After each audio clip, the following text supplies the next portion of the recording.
In today's video, I'm going to be showing you guys the best two paddle controller settings. Now, I play with the strike pack, but this applies to the strike pack, the DualShock 4 back button attachment, a scuf controller, literally any controller that has two paddles on it. And remember, if you do find yourself enjoying this video, please don't forget to drop a like on it, as well as subscribe to the channel for more content. If you want to support me in the Fortnite item shop, feel free to use code Carter2K20 when you're making your purchases. All right, let's hop in, let's check them out. So I am actually on my brand new PC. Video coming soon showing it off, but it's a brand new 3070 i7-10700, like $2,000 PC build. So over here on our video tab, I do have a couple changed settings, including I upped my frame rate limit, and I now have most of my graphics on medium except for shadows because I don't like shadows. Otherwise, almost everything else is on medium. For advanced graphics, I don't mess with these too much. I just kind of leave them as is. So this is what advanced graphics is looking like. Moving on to the game tab, something I have changed recently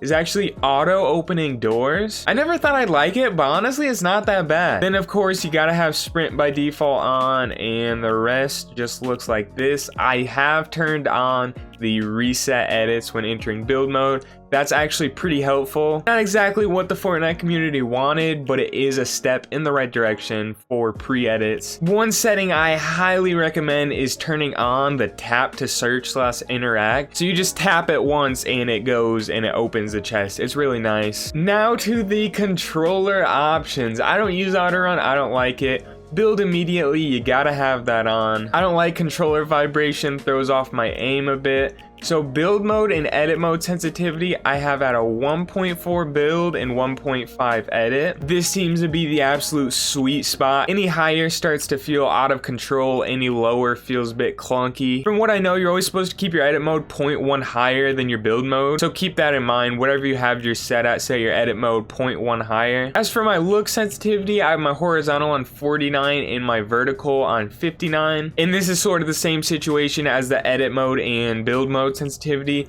You're supposed to have your vertical speed about 10 higher than your look horizontal, and this is because you don't necessarily need to scan left to right on the horizontal axis as fast as you need to go up and down to get from the player's feet to the player's head to get your headshots and get your max damage done. So you need your vertical speed set a little faster than your horizontal. Horizontal and vertical boost I just leave at the default 16%, as well as the turning boost ramp time at the default 0.2 seconds. My ADS horizontal is 18 and my ADS vertical is 28. And this is the same situation. You want to have your vertical speed at around 10 higher. I've been playing with these sensitivities for a while at this point, and I feel like this is the perfect sensitivity. There's no need to change it. Horizontal and vertical boost I leave at the default 0%, along with the turning boost ramp time I leave at the default 0.2 seconds. Look dampening time is default 0.2 seconds. Look input curve I am still on linear. I know some people are switching over to exponential for their aim, but exponential feels pretty clunky to me. I enjoy linear a lot more. Aim assist strength, you gotta have that at 100%. If you don't, I don't know what you're doing. Dead zone for my left and right stick, I keep both at 8%. You definitely don't want to go too low with these, because then that causes stick drift where you're not even touching your thumbsticks and your controller's still moving. So you want to make sure you don't have these too low, but also don't have it too high, because if you have it too high, then it's going to feel like you have major input lag. So for me, 8% is a perfect sweet spot. Then over to my binds, I haven't changed my binds in a long time. I've continuously used these same binds for a while at this point. So I use the base model Builder Pro,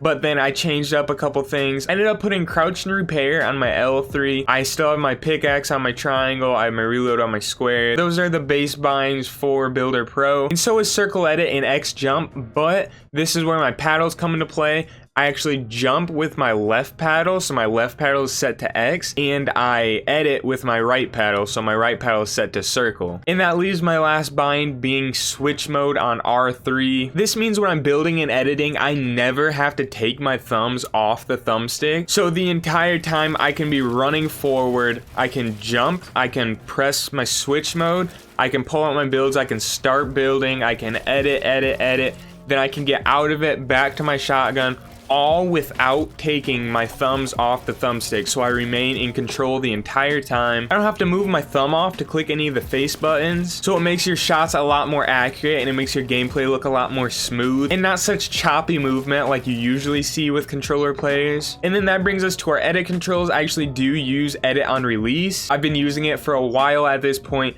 If you don't use it, I highly suggest it. It takes maybe a couple hours to get fully used to, and it helps out a lot. So the only thing that I actually need a confirm bind for is when I reset my builds. So I reset my builds with R3 and then I confirm with L3. So once again, I never have to remove my thumbs off my sticks when I'm resetting builds, and that allows me to reset very fast. So those are my 2021 Fortnite controller settings for 2-paddle controller setups. Let me know down in the comments if you try any of these settings, if you have any other suggestions for me to try. Otherwise, I gotta give you guys some proof that these settings are actually really good. So enjoy this Fortnite hand cam footage showing you guys just how good these settings really are.